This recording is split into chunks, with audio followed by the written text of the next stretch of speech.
Shalom, jumpa lagi dengan saya di Klavos Sukacita. Saya akan membagi bagian kebenaran firman Tuhan bagi setiap pemirsa Klavos. Namun sebelumnya mari kita berdoa. Bapa, terima kasih kami siap mendengarkan firman-Mu. Roh Kudus tolong kami, mampukan kami agar kami mengerti kata firman-Mu. Roh Kudus bekerjalah dalam hidup kami, singkapkanlah firman Tuhan bagi sekalian kami. Amin. Bagian kebenaran firman Tuhan kitab Yunus pasal 4 ayat 5 sampai yang ke-6. Demikian bunyi firman Tuhan. Yunus telah keluar meninggalkan kota itu dan tinggal di sebelah timurnya. Ia mendirikan di situ sebuah pondok dan ia duduk di bawah naungannya menantikan apa yang akan terjadi atas kota itu. Lalu atas penentuan Tuhan Allah tumbuhlah sebatang pohon jarak melampaui kepala Yunus untuk menaunginya agar ia terhibur daripada kekesalan hatinya. Yunus sangat bersukacita karena pohon jarak itu. Demikian jauh pembacaan firman Tuhan. Dikatakan berbahagia kita mendengar dan melakukan apa kata firman Tuhan. Pemirsa Klavos yang diberkati oleh Tuhan, terkadang Tuhan mengizinkan kita untuk melihat jalan-jalannya. Tuhan mau agar apa yang kita jalani dalam perjalanan hidup kita dapat melihat jalan-jalan Tuhan di situ. Nah, oleh karena itu Tuhan mengizinkan terkadang banyak hal kita alami dalam seluruh kehidupan kita.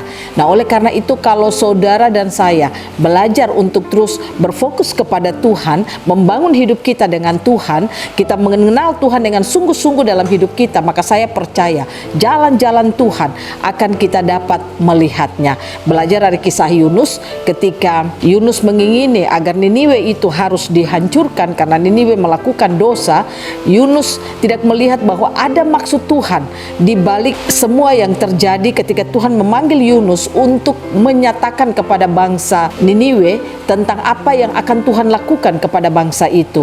Nah, ketika Tuhan melakukan yang terbaik kepada bangsa itu karena mereka telah bertobat kepada Tuhan, mereka berpuasa, dan dikatakan waktu Tuhan melihat apa yang mereka lakukan, membuat sehingga Tuhan menarik kembali apa yang hendak Tuhan nyatakan kepada mereka, yaitu waktu Tuhan ingin menghukum mereka itu tidak lagi dilakukan, tetapi Tuhan mengasihani mereka. Nah, Tuhan mau agar Yunus pun melihat akan kasih Tuhan itu yang dia nyatakan bagi bangsa Niniwe.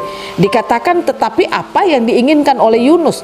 Malah Yunus ingin agar bangsa itu harus mengalami malapetaka. Yunus ingin agar mereka harus dihancurkan oleh Tuhan atau harus dimusnahkan oleh Tuhan. Nah, Yunus tidak dapat melihat jalan-jalan Tuhan. Nah, di tengah-tengah situasi dan kondisi yang terkadang kita merasa galau seperti Yunus, tetapi firman Tuhan katakan Tuhan tidak pernah meninggalkan hidup kita. Dia selalu memberikan kita jalan untuk dapat melihat jalan-jalannya. Belajar dari kisah Yunus, dikatakan waktu Yunus meninggalkan kota itu dan tinggal di sebelah timurnya, ia mendirikan di situ sebuah pondok dan ia duduk di bawah naungannya menantikan apa yang akan terjadi atas kota itu. Artinya Yunus duduk dan mungkin Yunus merenung bahwa sebentar lagi kota itu akan mengalami kehancuran, dan dia sangat sakit hati melihat apa yang telah Tuhan kerjakan bagi bangsa Niniwe, yaitu Tuhan mengampuni mereka. Tetapi Alkitab mengatakan, kita lihat pada ayatnya yang ke-6, Tuhan melihat apa yang sementara dirasakan oleh Yunus, apa yang sementara dikesalkan oleh Yunus. Dikatakan Tuhan tahu bagaimana caranya menghibur Yunus. Tuhan memberikan tumbuhnya pohon jarak, dan pohon jarak itu dikatakan Tuhan melakukan semuanya untuk menaungi Yunus supaya Yunus terhibur hatinya dari kekesalan yang ia alami. Nah, disinilah kita melihat bahwa di tengah-tengah situasi hati kita yang tidak enak, di tengah-tengah hati kita yang galau, dikatakan disitulah Tuhan tidak pernah meninggalkan kita. Dia selalu mau untuk kita melihat jalan-jalannya. Nah, oleh karena itu saudara, saya ingin mengatakan kepada saudara, belajar lewat firman Tuhan saat ini, mari kita bergantung kepada Tuhan. Mari kita belajar untuk melihat jalan-jalan Tuhan di dalam hidup kita. Kita tidak perlu marah dengan situasi, keadaan, kondisi yang kita alami. Mungkin kondisi kita tidak mengenakan, mungkin situasi kita tidak mengenakan, mungkin orang-orang di sekitar kita tidak mengenakan kita, tapi belajarlah untuk melihat jalan-jalan Tuhan dengan cara saudara dan saya harus membangun hidup kita hidup menjadi orang benar, sehingga kita bisa melihat jalan-jalan Tuhan. Kita membangun hidup kita, hidup menjadi orang yang selalu berkenan kepada Tuhan, maka kita akan melihat jalan-jalan Tuhan. Mari kita membangun hidup kita sebagai orang yang selalu terhubung dengan rumah Tuhan, supaya kita bisa melihat jalan-jalan Tuhan di dalam seluruh kehidupan kita. Ingat, di tengah-tengah situasi hati kita yang mungkin tidak mengenakan sekalipun, Tuhan tidak pernah meninggalkan kita. Dia adalah Allah yang setia kepada kehidupan saudara dan saya. Dia mau saudara dan saya harus mengenal jalan-jalannya.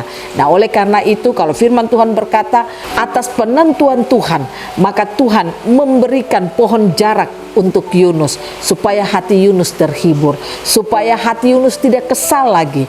Nah, inilah yang saudara dan saya harus kita pahami dan kita pelajari, bahwa Tuhan yang kita sembah adalah Tuhan yang penuh kasih. Dia selalu ada dan bersama-sama dengan kita. Di tengah situasi apapun yang kita alami, percayalah, Dia mau saudara dan saya harus melihat jalan-jalannya. Dia mau kita harus bisa melihat apa yang hendak Dia lakukan. Dia mau kita harus mengenal kasih-Nya dalam hidup kita.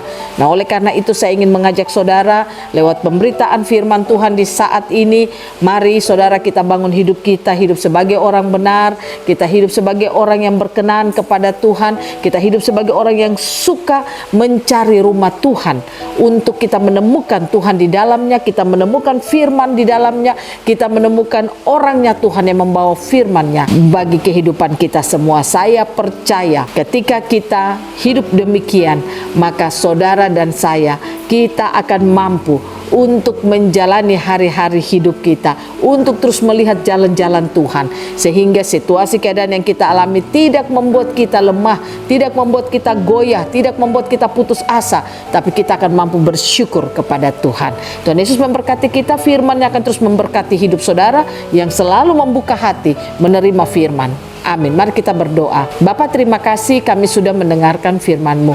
Roh Kudus tolong kami, Roh Kudus mampukan kami agar firman Tuhan yang kami dengar mampukan kami untuk terus melihat jalan-jalan Tuhan dalam hidup kami. Kami percaya Tuhan mau kami mengenal kasih-Nya, kami mau mengenal anugerah-Nya yang telah Dia berikan bagi kami. Oleh karena itu, Roh Kudus tolonglah kami agar kami terus terhubung dengan Tuhan. Dalam nama Yesus kami berdoa. Amin. Shalom, Tuhan berkati